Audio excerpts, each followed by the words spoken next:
Hello everyone, today I bring you my new work, which is the scene in front of me. You can see that there are two places glowing in this scene. One is the water on the ground and the other is the crystal on the shore. It glows, mainly because I placed a charging power supply inside, so this is the charging port. Next to the charging port is a sweeper switch, which always has 3 times of brightness and turns off after the 4th time of 123. Hey, here, I have placed a touch empty module, so this scene has both a charging device and an empty counting module. When we want it to be measured, I can touch this button. What about this scene? It's a new revolution for me.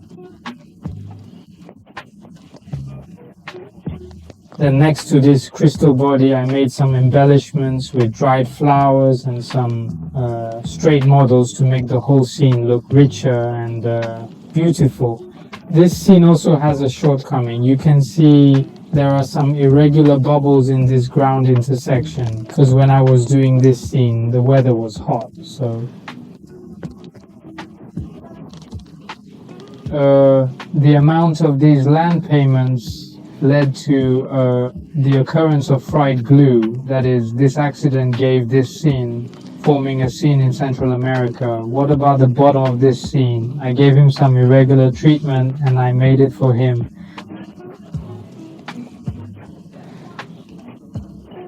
As well as some underground shapes. I will show you this video how I self-help completed such a very beautiful withering scene with a little artistic flavor. If you have a favorite friend who can give me a 1-click-3 connection, then next let's enter the production process.